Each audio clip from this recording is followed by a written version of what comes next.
आज सुबह इंतहाई अफसोसनाक वाक़या पेश आया। उस हादसे के नतीजे में ड्राइवर है वो ज़ख्मी हुआ और कंडक्टर था यानी जो उसका हेल्पर था उसकी डेथ हो गई। हुकूमत की नाअहली समझें और जिस पर हमारे जो वज़ीर हो गए या उनके मशीर हो गए या उनके जो चेले हो गए वो बड़े बड़े भाषण देते हैं और कहते हैं कि हमने 112 की गाड़ियाँ दे कर आवाम के तो बहुत बड़ा एहसान किया है। लेकिन अब यहाँ पर देखें उनकी गफलत कि गाड़ी को काट कर वो उसको निकाल रहे थे डेड बॉडीज़ को, तो अचानक से आग लग गई और उनके पास आग बुझाने वाले कोई आलात या मेजरमेंट उनके पास मौजूद नहीं थी। तो लोगों ने वहाँ से मिट्टी उठा के तो वहाँ पर डालकर आग को बुझाया और उसके बाद बॉडी को वहाँ से निकाल के रेस्क्यू किया। और रोलार पुल के ऊपर जो ASI हैं उन्होंने गाड़ी रोक ली और वहाँ पर तकरीबन 1 घंटा 1.5 घंटा उस डेड बॉडी को वहाँ पर रोके रखा, नहीं जाने दिया। अस्सलाम वालेकुम, मैं हूं इमरान अहमद और आप देख रहे हैं हमारा यूट्यूब चैनल। आज सुबह इंतहाई अफसोसनाक वाक़या पेश आया ज़िला कोटली गुलकर के मकाम पर। और एक लोडेड गाड़ी थी यानी एक लोडेड डंपर था जिसमें सरिया लोड किया हुआ था, वो हादसा का शिकार हुआ। तकरीबन रात 3:30 बजे का टाइम था या 4 बजे का टाइम था। इस दौरान हादसा पेश आया और उस हादसे के नतीजे में जो ड्राइवर है वो ज़ख्मी हुआ और बच गया। उसके एक बाजू फ्रैक्चर हुआ और कहीं और दीगर जगहों में चोटें लगी हैं, जबकि उसके साथ जो बैठा हुआ कंडक्टर था यानी जो उसका हेल्पर था उसकी डेथ हो गई। और जय वकूबा पर पहुंचने वाली जो टीमें हैं जिसमें सुल्तानिया वेलफेयर ट्रस्ट वो तंजीमें पहुंची हैं फ़ौरन वहाँ पर और 1122 के कार भी वहाँ पर पहुँचे।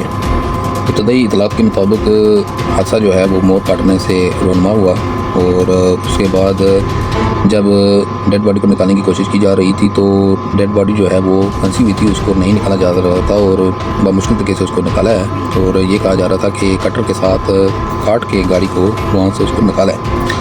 और यहाँ पर 2 चीज़ें जो हैं वो देखने में आई हैं जो हमारे हुकूमत की नाअहली समझें और जिस पर हमारे जो वज़ीर हो गए या उनके मशीर हो गए या उनके जो चेले हो गए वो बड़े बड़े भाषण देते हैं और कहते हैं कि हमने 112 की गाड़ियाँ दे कर आवाम के तो बहुत बड़ा एहसान किया है। लेकिन अब यहाँ पर देखें उनकी गफलत कि गाड़ी को काट कर वो उसको निकाल रहे थे डेड बॉडीज़ को, तो अचानक से आग लग गई और उनके पास आग बुझाने वाले कोई आलात या मेजरमेंट उनके पास मौजूद नहीं थी। तो लोगों ने वहाँ से मिट्टी उठा के तो वहाँ पर डालकर आग को बुझाया और उसके बाद बॉडी को वहाँ से निकाल के रेस्क्यू किया। और उसके बाद दूसरी जो सबसे बड़ी नाअहली और कमज़ोरी जो देखने को मिली है और यूँ समझें कि इसमें इंसानियत के नाम पर तो एक तमाचा है। और ये कहा जा रहा था कि जब सुबह तकरीबन 7-7:30 बजे के करीब डेड बॉडी को वहाँ से रेफ़र किया गया उसके आबाई इलाके जहाँ पर वो उनका ताल्लुक़ था, यानी पेशावर से वो दोनों लोग ताल्लुक़ रखते थे। और क्योंकि जो पुलिस हैं वो रात को जय वकूबा पर ना पहुँच सकी और वो सोई रही और सुबह उठ के तो जय वकूबा पर पहुँची जब वहाँ पर डेड बॉडी का जनाजा अदा करके उसको वहाँ से भेज रहे थे। तो फिर उन्होंने रोकने की कोशिश की लेकिन वो नहीं रुके और गाड़ी को वहाँ से ले गए। फिर वहाँ से कॉल की गई रोलार पुल पर कि आप इस गाड़ी को नहीं जाने देना, इस गाड़ी को रोक लो। फिर रोलार पुल के ऊपर जो ASI हैं उन्होंने गाड़ी रोक ली और वहाँ पर तकरीबन 1 घंटा 1.5 घंटा उस डेड बॉडी को वहाँ पर रोके रखा, नहीं जाने दिया। ये एक बहुत बड़ा सवाल है हमारे इंतज़ामिया के लिए भी, हमारे अदारों के लिए भी, कि अगर आपकी तफ्तीश मुकम्मल नहीं हुई थी तो आपने पहले मुकम्मल करनी थी, उसके बाद डेड बॉडी को वहाँ से भेजना था।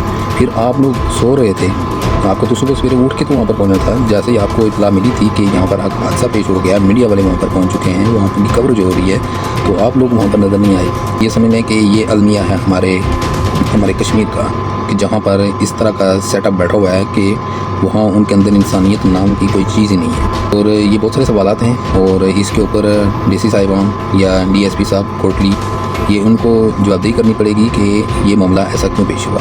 अगर गलती आप लोगों की थी तो आपने डेड बॉडी को क्यों रोके रखा। और उसके बाद जब दोबारा से फिर पीछे से कॉल आई है कि जब उन्होंने अपने वो तमाम क्वाइफ पूरे किए हैं उसके बाद डेड बॉडी को वहाँ से जाने दिया।